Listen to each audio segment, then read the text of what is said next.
അമ്മയും മക്കളുമായുള്ള അടിയും കലഹവും കണ്ടുകണ്ട് മടുത്തിരിക്കുകയാണ് ബാലചന്ദ്രൻ.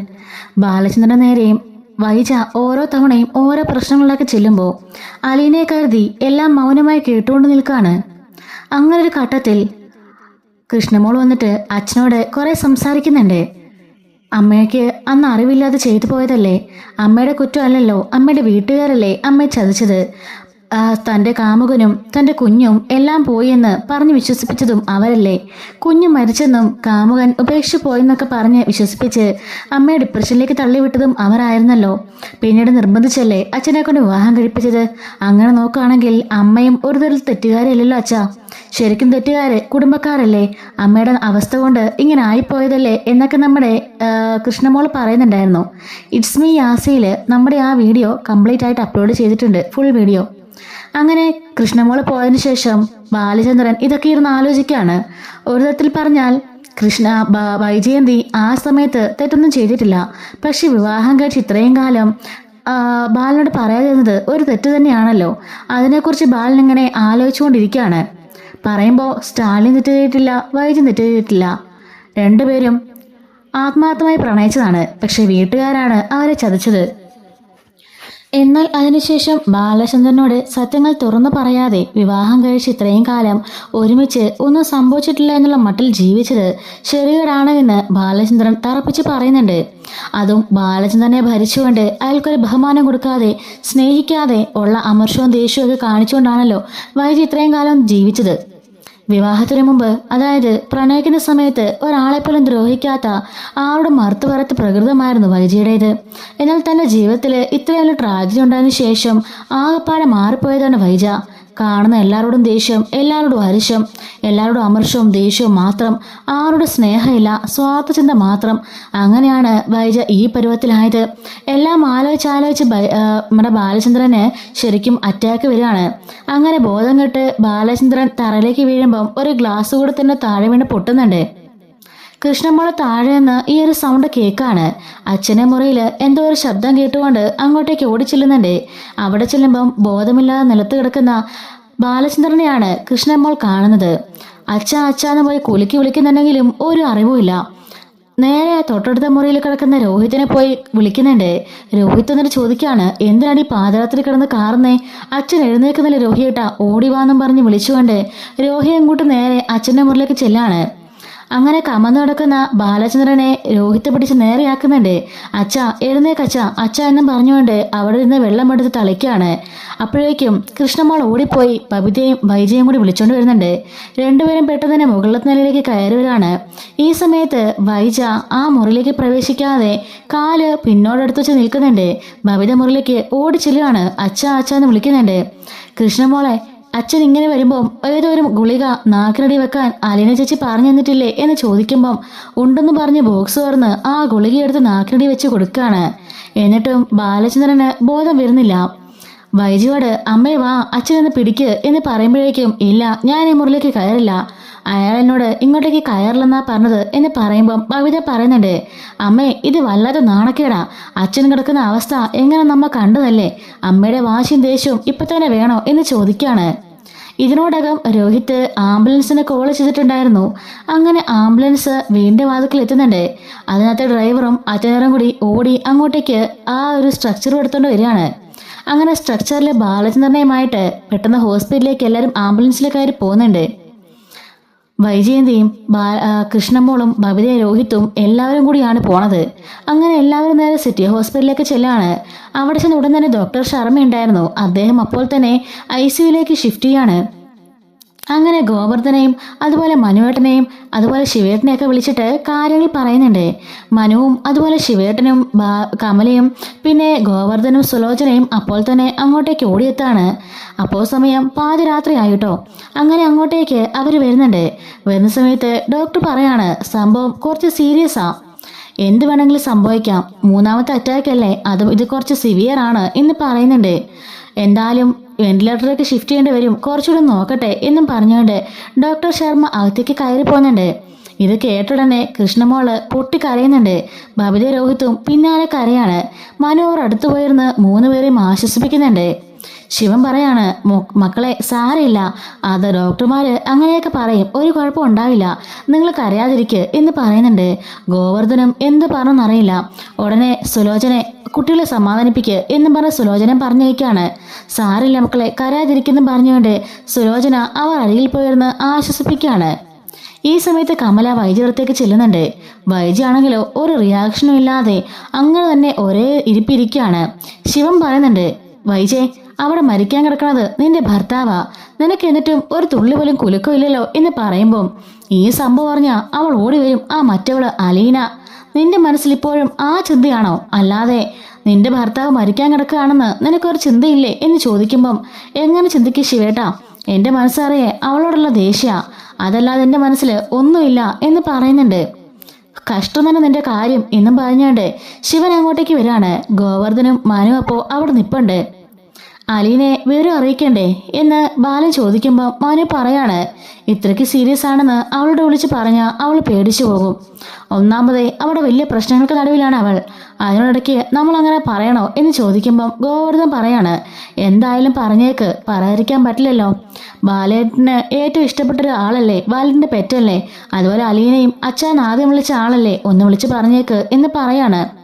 അപ്പോഴേക്കും ഡോക്ടർ പുറത്തേക്ക് ഇറങ്ങി വരുന്നുണ്ടേ. മനു, ശിവനും ഗോവർദ്ധനും മക്കളും എല്ലാവരും കൂടി ഓടി അയാൾക്ക് ചുറ്റും കൂടുകയാണ്. അപ്പോൾ ഡോക്ടർ പറയുന്നുണ്ട്, പ്രതീക്ഷയ്ക്ക് ഇനി വകയില്ല, വെന്റിലേറ്ററിലേക്ക് മാറ്റാണ്, അറിയിക്കേണ്ടവരെയൊക്കെ അറിയിച്ചോളൂ എന്നും പറഞ്ഞുകൊണ്ട് അകത്തേക്ക് പോകുമ്പം അവിടെ ഒരു കൂട്ടം നിലവിളിയാണ്. മക്കൾ 3 പേരും വല്ലാണ്ട് കരയുന്നുണ്ട്. മനു സങ്കടം സഹിക്കാൻ വയ്യാതെ പൊട്ടിക്കരയാണ്. ശിവനും ഗോവർദ്ധനും അങ്ങനെ തന്നെ. സുലോചനാണ് പിന്നെ പറയണ്ട, സുലോചനയുടെ സ്വന്തം ഏട്ടനാണല്ലോ, അവരും വല്ലാണ്ട് കരയാണ്. ഈ ഒരു സമയത്ത് മനു മാറിപ്പോയി നിന്നിട്ട് അലീനെ വിളിക്കാണ്. സമയം രാത്രി 1 മണിയായി. ഫോൺ ബെല്ല് കേട്ട് അലീന ചാടി എഴുന്നേക്കാണ്. മനുവേട്ടാ, ഇതെന്താ ഈ രാത്രിയില്? അത് പിന്നെ അങ്കിളിന് ചെറിയൊരു വയ്യാഴിക. അയ്യോ, അച്ഛൻ എന്ത് പറ്റി? അത് പ്രത്യേകിച്ചൊന്നുമില്ല, ഒരു തലകറക്കം പോലെ, തല ഇറങ്ങി വീണു, ഇപ്പൊ ഹോസ്പിറ്റലാ. അയ്യോ മനുവേട്ടാ, എന്നിട്ടോ എന്ത് പറഞ്ഞു ഡോക്ടർ? അത് നീ ഒന്ന് വരുവോ, നിന്നെ ഒന്ന് കാണണമെന്ന് പറഞ്ഞു. ആണോ? ഞാനെങ്കിൽ ഇപ്പൊ തന്നെ വരാം. ഇപ്പൊ വരണ്ട, രാവിലെ വന്നാലും മതി. വേണ്ട, ഫോൺ വെച്ചോ എന്ന് പറഞ്ഞിട്ട് ഫോൺ കട്ടാക്കാണ്. പെട്ടെന്ന് അവിടുന്ന് മുറിയിൽ ചാടി ഇറങ്ങി നേരെ സ്റ്റാലി ജോസഫിന്റെ മുറിയിലേക്ക് പോയി മുട്ടുന്നുണ്ട്. സ്റ്റാലി അപ്പോ ഓടിയത് വാതിലുറക്കാണ്. എന്താ അലീന, എനി പ്രോബ്ലം? അച്ഛാ, സോറി പപ്പ, എന്റെ അച്ഛന് തീരെ സുഖമില്ല, അച്ഛന് തലകറങ്ങി വീണു, ഹോസ്പിറ്റലാന്നാ മനുവേട്ടൻ പറഞ്ഞത്. അത് തലകറങ്ങിയതല്ലേ, വേറെ പ്രശ്നമൊന്നുമില്ലല്ലോ? ഇല്ല, എന്നെ കാണണമെന്ന് പറഞ്ഞു, എനിക്ക് പോണം ഇപ്പോഴും. അതെ, ഇപ്പൊ തന്നെ പോണം. എന്താ മോളെ ഇത്, രാത്രി 1 മണിയായി സമയം, ഇപ്പൊ പോവാനോ? എന്തോ പ്രശ്നമുണ്ട്, എനിക്ക് ഉറപ്പാ. തലകറക്കമല്ലേ ഉള്ളൂ എന്നല്ലേ പറഞ്ഞത്, പിന്നെ എന്തിനാ പേടിക്കുന്നത്? ഞാനെങ്കിൽ കൃഷ്ണമോളെ കൂടെ വിളിച്ചു നോക്കട്ടെ, മനുവേട്ടൻ ഞാൻ പേടിക്കാതിരിക്കാൻ വേണ്ടി പറഞ്ഞതാണെങ്കിലോ എന്നും പറഞ്ഞുകൊണ്ട് അലീന നേരെ കൃഷ്ണയെ വിളിക്കാണ്. കൃഷ്ണയപ്പം കരഞ്ഞു കരഞ്ഞ് തളർന്നൊരവസ്ഥയിലാണ്.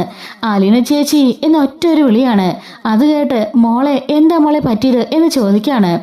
അപ്പോൾ ഡോക്ടർ ശർമ്മ വന്നിട്ട് ഇനി പ്രതീക്ഷയ്ക്ക് വകയില്ല, വെന്റിലേറ്ററിലേക്ക് മാറ്റി, ഇനി അറിയിക്കേണ്ടവരേക്ക് അറിയിച്ചോളൂ എന്ന് പറഞ്ഞ് അവൾ അലമുറയിട്ട് കരയുമ്പോഴേക്കും വിങ്ങിപ്പൊട്ടി കരയാണ് അലീന. എൻ്റെ അച്ഛാന്നും പറഞ്ഞുകൊണ്ട് കരയുന്നുണ്ട്.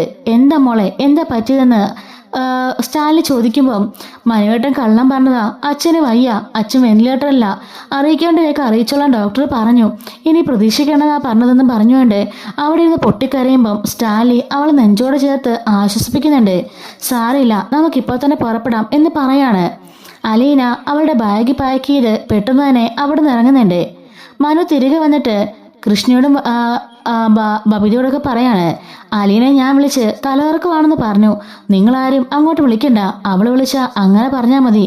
അപ്പോഴേക്കും ബബിത പറയാണ്, അയ്യോ മനുവേട്ടാ, ചേച്ചി ഇപ്പോൾ ഈ ഫോണിലേക്ക് വിളിച്ചിരുന്നു, ഞങ്ങൾ എല്ലാ കാര്യങ്ങളും പറഞ്ഞു, അറിയാതെ പൊട്ടി കരഞ്ഞുപോയി മനുവേട്ടാ എന്ന് പറയുമ്പം ശോ, അത് വേണ്ടായിരുന്നു, അവൾ ഇപ്പോൾ തന്നെ അലമുറയിട്ട് ഇങ്ങ് പോരും എന്ന് പറയാണ്. ഈ പറയുന്നതെല്ലാം അവിടെ ഇരുന്നുകൊണ്ട് വൈജ കേൾക്കുന്നുണ്ട്. വൈജ അപ്പോഴേക്കും ചാടിത്തുള്ളി അങ്ങോട്ടേക്ക് വരുന്നുണ്ട്. ആര് പറഞ്ഞിട്ടാടാ ആ മറ്റവളെ നിങ്ങൾ ഇങ്ങോട്ടേക്ക് വിളിച്ചത് എന്ന് ചോദിക്കുമ്പം ആൻറ്റി ദയവ് ചെയ്ത് ഈ സമയത്തെങ്കിലും ഒന്ന് അടങ്ങിയിരിക്കുമോ? വേണടാ, അകത്ത് മരിക്കാൻ കിടക്കണത് എൻ്റെ കെട്ടിയവനാ, എൻ്റെ കെട്ടിന് ആരെയൊക്കെ കാണണം വേണ്ടാന്ന് ഞാൻ തീരുമാനിക്കും. കണ്ട അലവലാതി വേലക്കാരികളൊന്നും എൻ്റെ കെട്ടിയവനെ കാണാൻ വരണ്ട, അതെനിക്ക് ഇഷ്ടമില്ല. ഇവിടെ വന്നാ ഇവിടെ വെച്ച് അവളെ മുഖത്തടിച്ച് ഇറക്കി വിടും എന്ന് പറയുന്നുണ്ട്. അപ്പോഴേക്കും ശിവേട്ടൻ പറയാണ്, വൈജെ നീ ഒന്ന് അടങ്ങ്, ഇതൊരു ഹോസ്പിറ്റലാ, അകത്ത് കിടക്കണത് നിന്റെ ഭർത്താവാ, ആ ഒരു ഓർമ്മ നിനക്ക് വേണം. അലീന അയാൾക്ക് ഒരുപാട് ഇഷ്ടമുള്ള ആളായിരുന്നല്ലോ, അതുകൊണ്ട് അവളൊന്ന് കണ്ടോന്ന് പറഞ്ഞ് ഒന്നുമില്ല. അവൾക്കും അയാൾ അച്ഛനെ പോലെയാ. അച്ഛനെ പോലെ. നിങ്ങളൊക്കെ ഏത് ലോകത്താ ശിവേട്ടാ ജീവിക്കുന്നത്? പറയുന്നതിന് കുറച്ചെങ്കിലും ഒരു മര്യാദ വേണ്ടേ, ഒരു ഉളുപ്പ് വേണ്ടേ? നീ ഒന്നും പറയണ്ട, മര്യാദക്കിരുന്നോ, ഞാൻ പറഞ്ഞത് അങ്ങോട്ട് കേട്ടാ മതി, മനസ്സിലായാലോ? അവിടെ പോയി ഇരിക്കടി എന്ന് പറയാണ്. കമല ചോദിക്കുന്നുണ്ട്, അവള് പറഞ്ഞതിൽ എന്താ ശിവേട്ടാ കുറ്റമുള്ളത്? ആ മറ്റവളെ വിളിച്ചു ചേർത്തണ്ട എന്ത് കാര്യമായി ഇപ്പൊ ഉള്ളത്? അവൾ എന്തിനാ ഇങ്ങോട്ടേക്ക് വരുന്നത്? അവൾ എവിടെയാ പോയി തൊലയാൻ പോയതല്ലേ, അവിടെ പൊയ്ക്കോട്ടെന്ന് വിചാരിച്ചൂടെ? ദേ കമലെ, നിന്നോടും കൂടെ ഞാൻ പറഞ്ഞത്, എന്റെ കൈ നിന്റെ മുഖത്ത് വീഴാതെ സൂക്ഷിച്ചോ. ഇതൊരു ഹോസ്പിറ്റലാന്ന് കരുതി മാത്രം ഞാൻ നിന്നോട് സമാധാനിപ്പിച്ച് നിർത്തിയിരിക്കാം, മര്യാദയ്ക്ക് പൊക്കോ എന്ന് പറയാണ്. ഗോവർദ്ധൻ മനോയോട് ചോദിക്കാണ്, എടാ നമുക്ക് ഒന്നുകൂടി ഡോക്ടറോടൊന്ന് ചോദിച്ചു നോക്കിയാലോ, എന്തെങ്കിലും വഴിയുണ്ടോ എന്ന്. അങ്ങനെ രണ്ടുപേരും ശിവേട്ടനോട് കൂടിയിട്ട് ഡോക്ടറെ പോയി കാണുന്നുണ്ട്.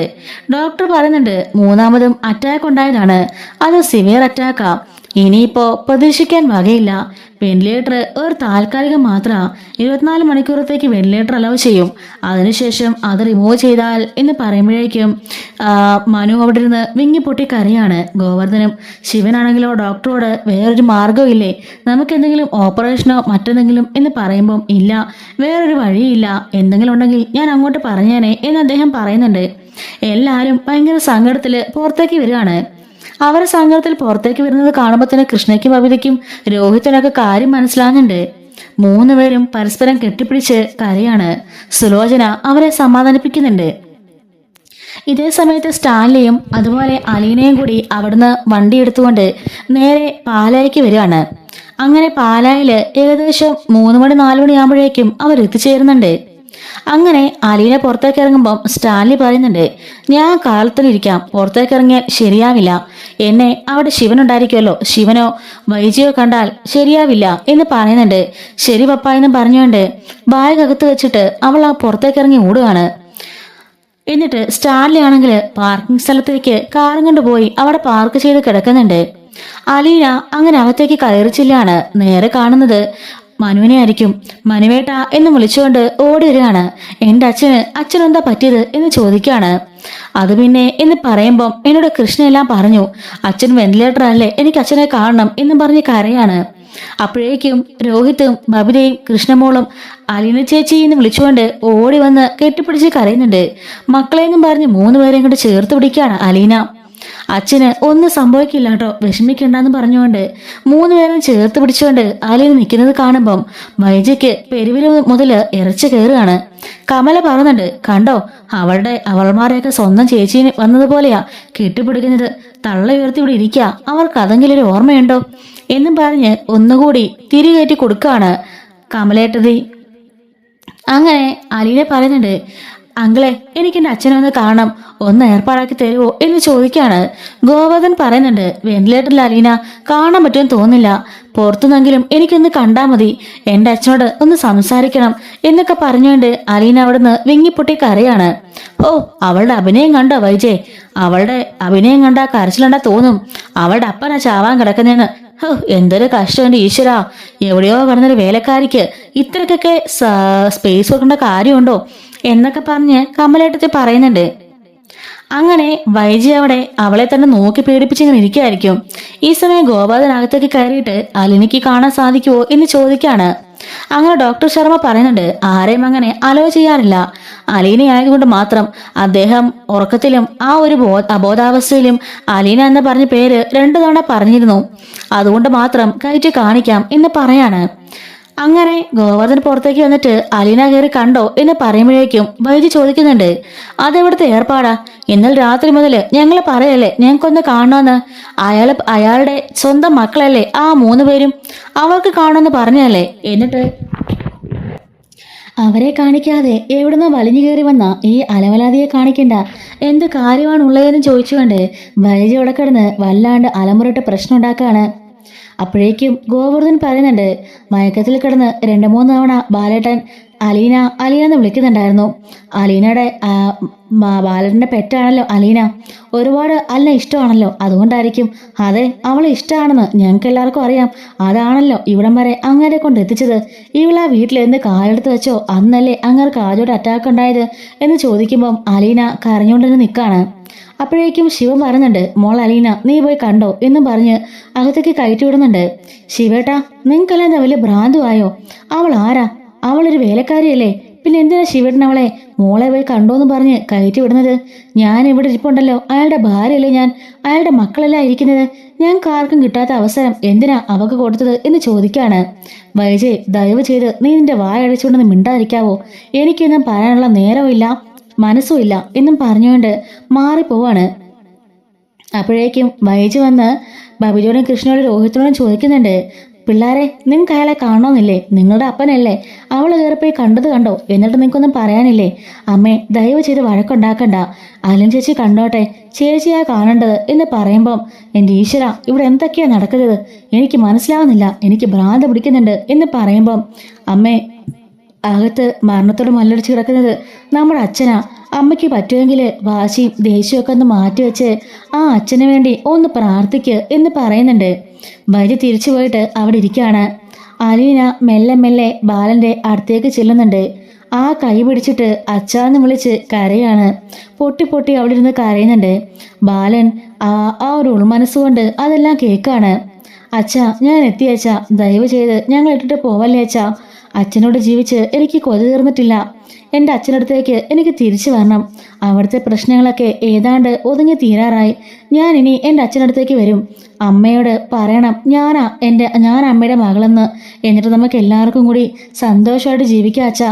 ദയവ് ചെയ്ത് ഞങ്ങളിട്ടിട്ട് പോവല്ലേ അച്ഛാ എന്ന് പറഞ്ഞുകൊണ്ട് കൈ പിടിച്ചുകൊണ്ട് കരയുന്നുണ്ട്. പക്ഷേ ഒരു റെസ്പോൺസും ഇല്ല കേട്ടോ. അങ്ങനെ കുറേ നേരം കരഞ്ഞതിന് ശേഷം അലീന അവിടെ നിന്ന് ഇറങ്ങി വരുന്നുണ്ട്. ശിവൻ പറയാണ്, എന്തായി മോളെ? ഒരു റെസ്പോൺസും ഇല്ല അങ്കിളെ. ഞാൻ കുറേ കരഞ്ഞു, അതൊന്നും അച്ഛൻ അറിയുന്നുണ്ടെന്നാ എൻ്റെ വിശ്വാസം എന്ന് പറയുന്നുണ്ട്. അങ്ങനെ വെളുപ്പിനെ ഒരു 7 മണി 8 മണി സമയമാവാണ്. അപ്പോഴേക്കും ഡോക്ടർ ശർമ്മ വന്നിട്ട് പറയുന്നുണ്ട്, സോറി, ഞങ്ങൾ മാക്സിമം ശ്രമിച്ചതാ, പക്ഷെ നടന്നില്ല എന്ന് പറയുമ്പോഴേക്കും ഒരു കൂട്ട കാർച്ചട്ടോ അവിടെ. നമ്മുടെ കൃഷ്ണയും ബബിയും രോഹിയും അതുപോലെ അലീനയും കെട്ടിപ്പിടിച്ച് കരയുന്നുണ്ട് 4 പേരും. 4 പേരെയും സുലോചനയും ഗോവർദ്ധനും മനുവും അതുപോലെ ബാലനൊക്കെ ശിവനും ഒക്കെ ചേർന്ന് സമാധാനിപ്പിക്കുകയാണ്. വൈജയന്തി ആകെപ്പാടെ ഒരു ഷോക്കടിച്ച് പോലെ നിൽക്കുന്നുണ്ട്. താനിക്കിത് വിശ്വസിക്കാൻ പോലും ആവാത്ത വിധം അവൾ ഷോക്കടിച്ച് നിൽക്കുകയാണ്. കമലയ്ക്കും വല്ലാണ്ട് സങ്കടമാകുന്നുണ്ട്. പോസ്റ്റ്മോർട്ടത്തിന് ശേഷം പോസ്റ്റ്മോർട്ടം ചെയ്യേണ്ട കാര്യമില്ലല്ലോ, അവിടെ കൊണ്ടുവന്ന ശേഷമാണല്ലോ അറ്റാക്ക് ഉണ്ടായത്. അതുകൊണ്ട് തന്നെ ബോഡി രാവിലെ തന്നെ വിട്ടുതരാമെന്നും അവർ പറയാണ്. അങ്ങനെ എല്ലാവരും കൂടി വല്ലാണ്ട് കരയുമ്പോൾ മനുവും ഗോവർദ്ധനും കൂടി കുട്ടികളെയും അലീനയും എല്ലാം കൂട്ടിക്കൊണ്ട് നേരെ അവരുടെ കാറിലേക്ക് ചെല്ലാണ്. അങ്ങനെ ആ കാറിൽ കയറ്റി അവരെ നേരെ കടപ്പാട്ടൊരു വീട്ടിലേക്ക് പറഞ്ഞയക്കുന്നുണ്ട്.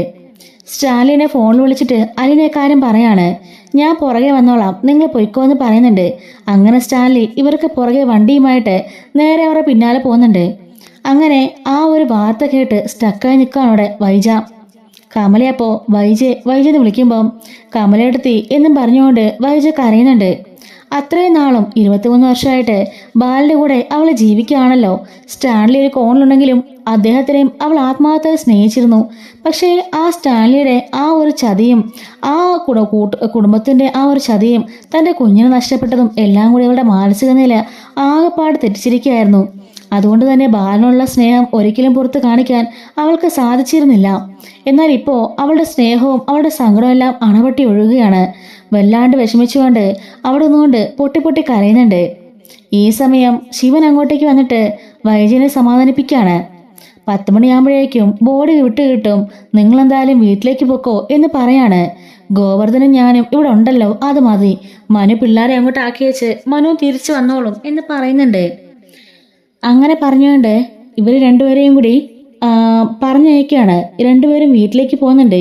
വൈജി ആകെപ്പാടെ കരഞ്ഞു തളർന്ന് വല്ലാത്തൊരവസ്ഥയിലാവുന്നുണ്ട്. അങ്ങനെ കടപ്പാട്ടൊരു വീട്ടിലേക്ക് വൈജനെ കൊണ്ടുപോവാണ്. സ്റ്റാൻലി ആ റോഡിന്റെ സൈഡിലായിട്ട് വണ്ടി ഒതുക്കി ഇടുന്നുണ്ട്. വൈജ ഒരു കാറിൽ കയറി പോകുന്നത് അയാൾ കാണുന്നുണ്ട്. 23-24 വർഷങ്ങൾക്ക് ശേഷം തന്റെ പഴയ കാമുകിയെ തൻ്റെ എല്ലാമായിരുന്ന വൈജയന്തിയെ കണ്ട് അന്താളിച്ച് നിൽക്കുകയാണ് സ്റ്റാൻലി. വൈജി അങ്ങനെ അകത്തേക്ക് ആ കാറിൽ കയറിപ്പോയിട്ട് നേരെ ഹാളിലേക്ക് പോയി ഇരിക്കുന്നുണ്ട്. അപ്പോഴേക്കും കുട്ടികളും അലീനയും എല്ലാവരും ഭയങ്കര കരച്ചിലായിരിക്കും. അലീനെ ഇരുന്ന് കരന്ന് കാണുമ്പോൾ ആ സമയത്തും വൈജിയുടെ മനസ്സിൽ അലിനുള്ള ദേഷ്യം പോകുന്നില്ല. പക്ഷേ അവളുടെ മനസ്സിലിപ്പം അടങ്ങാത്ത സങ്കടമായതുകൊണ്ട് മാത്രം ഒന്നും മിണ്ടാതെ മാറിപ്പോയിരിക്കുകയാണ്.